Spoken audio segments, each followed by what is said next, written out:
Ya, selamat malam pemirsa. Pro dan kontra hadir menjumpai Anda bersama dengan saya, Luluh Miati. Dan selama 1 jam ke depan kita akan membahas terkait dengan menaikkan bantuan keuangan bagi parpol. Hal ini menjadi pro dan kontra karena sebagian menganggap ini jangan bisa menjadi ladang korupsi. Ini belum saatnya yang tepat. Tapi di sisi lain, parpol juga memang membutuhkan dana untuk bicara mengenai kaderisasi dan segala macam operasional dari partai politik itu sendiri.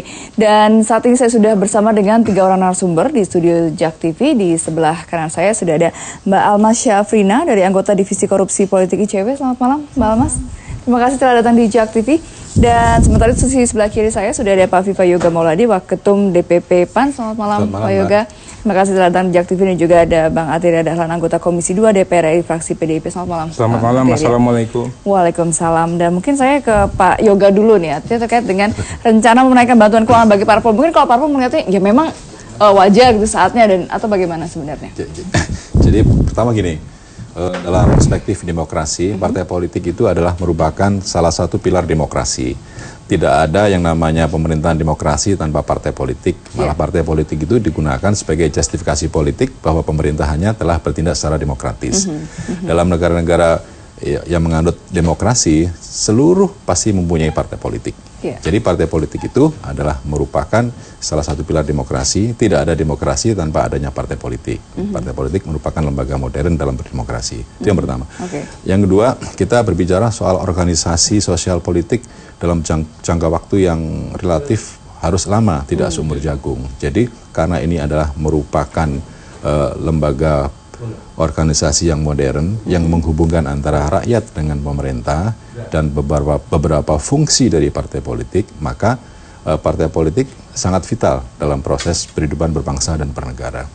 Menyangkut soal dana partai, sebenarnya sesuai dengan peraturan pemerintah nomor 5 tahun 2009 sudah ada bantuan keuangan dari pemerintah kepada partai politik atau subsidi negara kepada partai, yaitu yang diukur dari perolehan suara dalam setiap pemilu bagi partai politik yang lolos parliamentary threshold di DPR.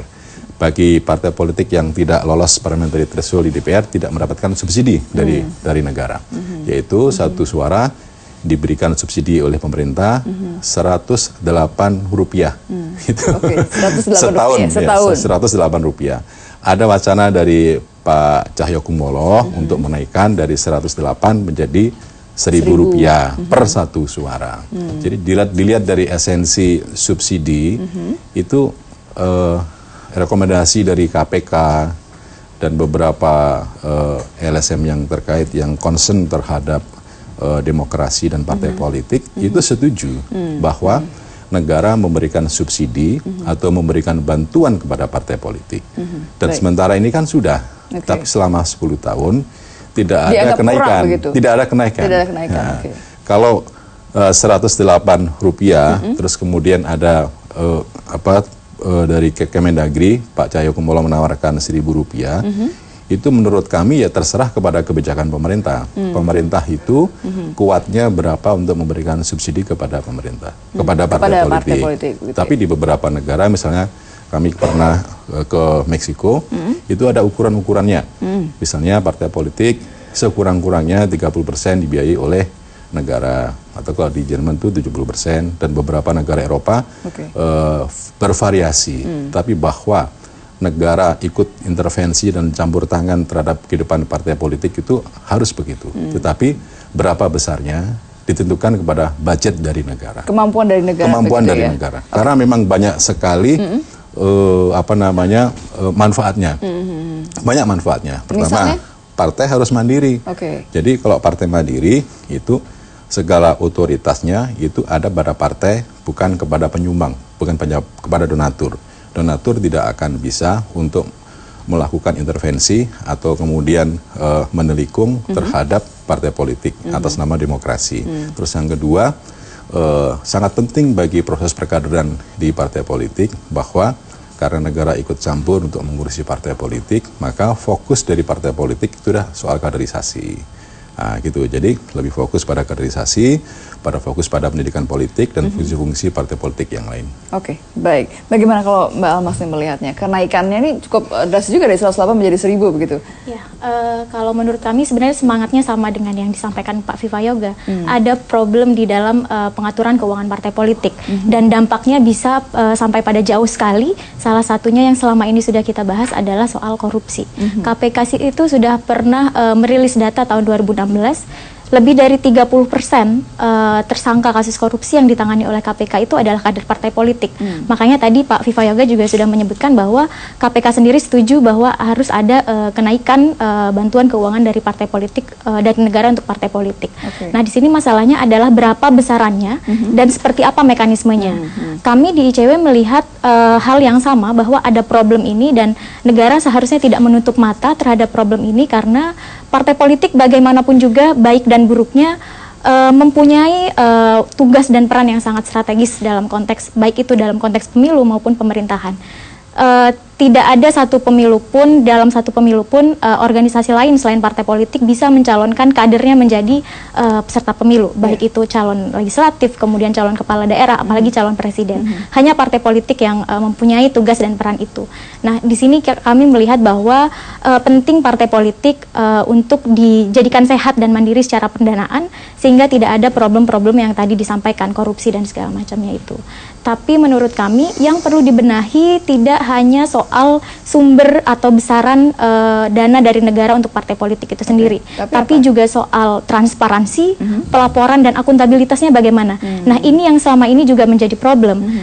Ketika negara memberikan 13 miliar untuk DPP partai politik, atau kalau dihitung dengan partai politik di tingkat provinsi dan di tingkat kabupaten kota, totalnya 386 miliar. Selama ini kan belum ada transparansi dan akuntabilitas yang jelas kepada publik. ICW di tahun 2011 pernah melakukan permohonan informasi kepada 9 DPP partai politik, PAN dan PDIP juga waktu itu, juga di partai politik di tingkat provinsi, di 15 provinsi. Hasilnya tidak ada satu partai politik pun yang memberikan laporan keuangan partai secara serta-merta.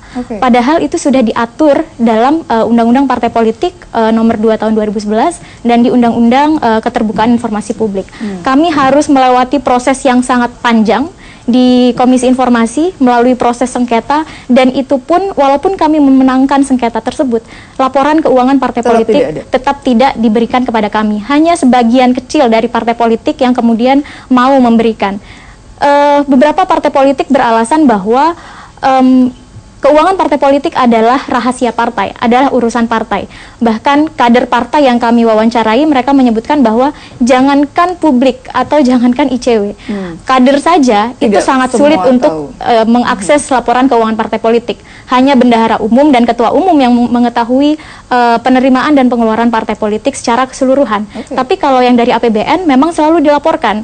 Itu bukan hanya karena pertanggungjawaban kepada publik, tapi juga karena tuntutan dari negara. Kalau tidak melaporkan, tidak akan mendapatkan bantuan di tahun selanjutnya. Nah, ini yang kami harapkan pemerintah dan partai politik juga tidak hanya fokus pada kenaikan bantuan dari negara kepada partai, tetapi juga kemudian memperhatikan prinsip-prinsip pengelolaan keuangan partai yang jelas. Bagaimana pengelolaannya, kemudian pelaporan, audit, transparansinya bagaimana, hingga harus ada mekanisme sanksi yang jelas apabila kemudian partai politik tidak tepat sasaran menggunakan bantuan yang diberikan oleh negara itu. Tapi kalau PAN sama PDIP lancar ya, Mbak ya, memberikan lancar lah. PDIP dan PAN kami mendapatkan laporan keuangannya, tapi belum yang secara keseluruhan. Tapi kalau untuk diskusi selama 2 tahun ke belakang ini, karena cukup kami sudah cukup kooperatif, seperti misalnya cukup terbuka untuk membuka kira-kira apa sih problem keuangan di partai politik, kemudian apa tantangan dan harapannya untuk pengaturan keuangan partai politik yang lebih tepat sasaran. Apabila yang dibenahi hanya soal besaran bantuan saja, kami khawatir ini akan sia-sia saja. Walaupun sekarang saya sepakat sekali yang sekarang ini sangat kecil, tidak kalau teman-teman Perludem menyebutkan tidak sampai 2%, hanya 1,32% dari total kebutuhan partai, jumlah 13 miliar itu. Tetapi tentu saja kenaikan tanpa ada perbaikan di sektor yang lain atau di sisi yang lain ini akan percuma saja. Baik, nanti akan ditanggapi juga oleh Bang Arteria dan juga akan bergabung sama kita dari Gerindra, tetaplah bersama kami di Pro Kontra.